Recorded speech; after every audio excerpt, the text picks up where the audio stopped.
First of all, Nolan Wells, Javon, and I want Javon to hear this, and I want any other black person who was on Devil Horns Island that day to hear this. And I want any black person who was celebrating the 4th of July to hear this. No black person, no black freedman, no black immigrant, no member of the black race at all should have been celebrating July 4th, 2026. No one should have been celebrating America's 250th solar return. And why? Because our ancestors were still enslaved on July 4th, 1776. So why are we on White Devil Horns Island anyway, celebrating George Washington and Thomas Jefferson and Alexander Hamilton and all these other white supremacists and slave masters? Why are we even celebrating them anyway? Nolan shouldn't have been out there. Javon shouldn't have been out there. No black person should have been celebrating the 4th of July, period. Dr. Umar has officially entered the Nolan Wells chat. And when I tell you he didn't hold back, he had questions for everybody. Dr. Umar says he intentionally stayed quiet when the Nolan Wells case first started getting national attention because he didn't want to be another person just jumping on a tragedy just for, the clicks and the views. I totally respect that. But now that more than a month has passed, he says he's ready to talk. Nolan Wells. When the case first broke, Art, I just kind of sat back because I knew the YouTubian struggle streamers were going to run with it. I knew the white liberals on YouTube were going to run with it. I knew the white racists on YouTube were going to run with it. And everybody in between. It hurts my heart for Sister Christine, Nolan's mother, to have to see so many people using her son's name and crisis and tragedy for clickbait. And that's one of the biggest reasons, Art, I kind of stood back. If you want to hear the full video, go check out The Art of Dialogue, and I put the link in the description. And please, you guys, support my channel by giving me a like, a hype, or a comment. Thank you. So one of the biggest questions involves the other boats for Dr. Umar. Dr. Umar points out that approximately 30 young people reportedly traveled to Devil Horns Island, that's what he calls it, Devil Horns Island, on 3 different boats that day. He wants to know more about all of the individuals that were part of the larger group. He wants to know, has everybody been interviewed? He wants to know what investigators have learned about the other 2 boats and everybody else who was on that trip. Has there been a thorough investigation? We only learned there were more people after Warren's interview and the C-toll call. The C-toll call gave us more information that there were even girls on the boat. Notice how during Warren's interview, he never mentioned the girls that were on the boat with them, but he constantly threw Katie's name out there. What is that all about? He feels like if it was one large group traveling together, he believes they should be reconstructing what everybody saw, all of the people that were in that group. He wants to know what they saw when they left and who was there and could potentially help establish a better timeline. He mentioned Javon's last sighting of Nolan. According to Dr. Umar's recount of Javon's interview, he said Javon says he last saw Nolan around 3:40 and then went to deal with another situation involving a friend.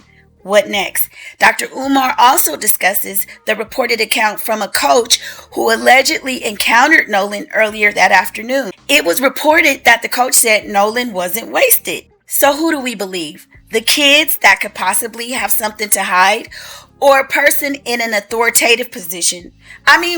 Truthfully, we can't trust nobody in this case, right? We don't know these people. And then there's Katie.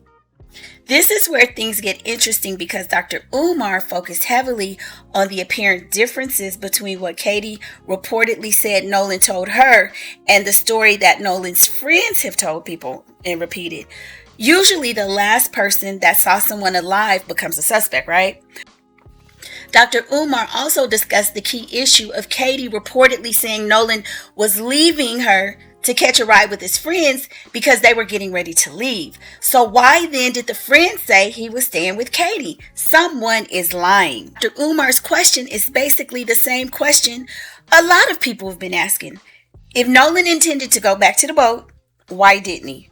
But then again, it sounds like he allegedly did go back to the boat because per Warren, even though Warren says he saw the last time he saw him was at 3:00, he says right before the boat was leaving at 4 something that they were yelling at Nolan to get back on the boat. So that means he did see him after 3:00, right?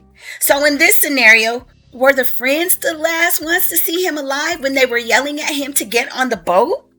I mean, that's the question. The major key to this case is the discrepancy between Katie saying that she saw him leave to go be with his friends and his friends saying he stayed behind to be with Katie. Which is true? Dr. Umar then moved on to Nolan's phone and keys, something else that we all zeroed in on. He questioned why someone who considered Nolan a close friend would leave the island with his phone and his keys. I mean, that is weird.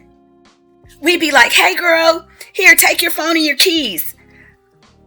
But I already know what they're going to counter and say. They're going to say, well, we were panicked. The boat was taking on water. We weren't thinking about his phone and his keys. I mean, that's what they're going to say to that question. Also, another simple question that I haven't heard anyone ask.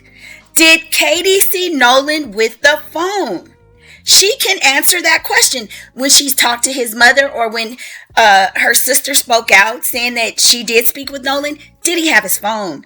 Very easy. Like, can y'all answer that for us?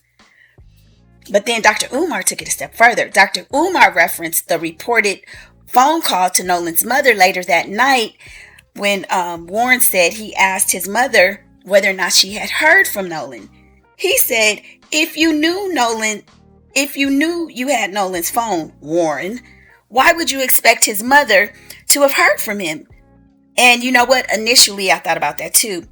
But if they thought that he was out with a girl or someone, I'm just thinking like kids think, they're going to say, well, we thought he was with somebody else and he could have used somebody else's phone to call his mom. That's going to be their response to that. I mean, guaranteed. So Dr. Umar asked, more importantly, was she immediately told Nolan's phone was no longer with Nolan? Now that is a great, great question.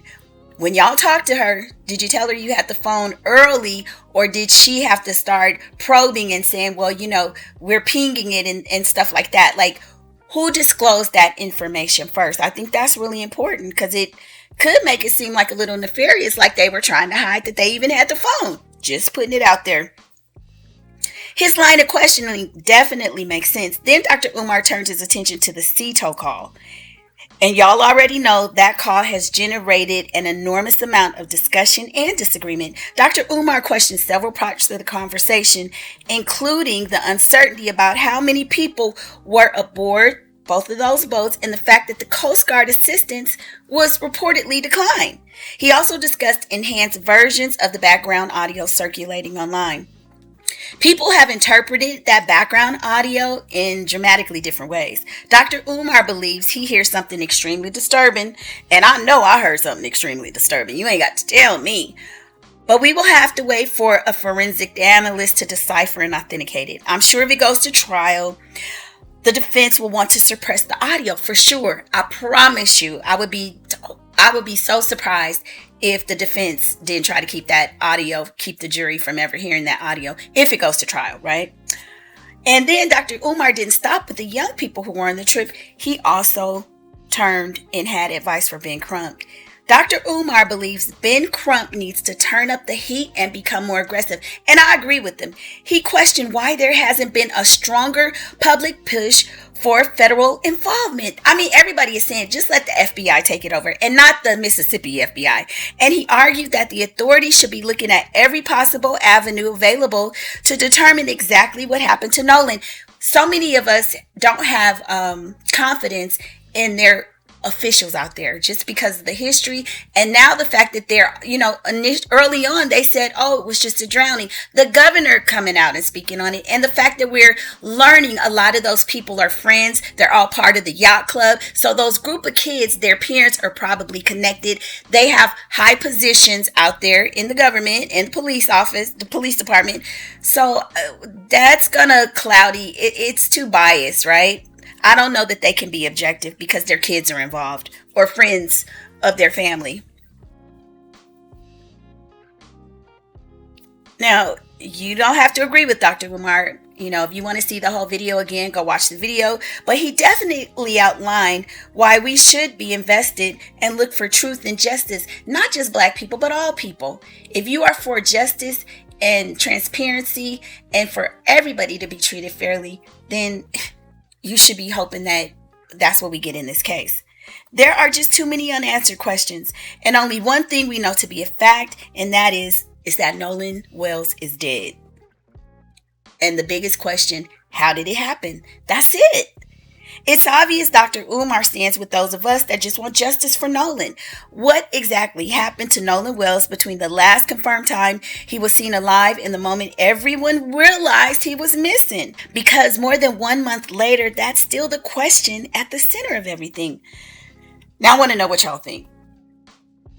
Did Dr. Umar raise legitimate questions that investigators need to answer, or do you think some of his theories just went a little bit too far? We know Dr. Umar, but I think he was on point in this. I really think he was on point. But y'all jump in the comments and let me know your thoughts, and I'll see you on the next video. Bye.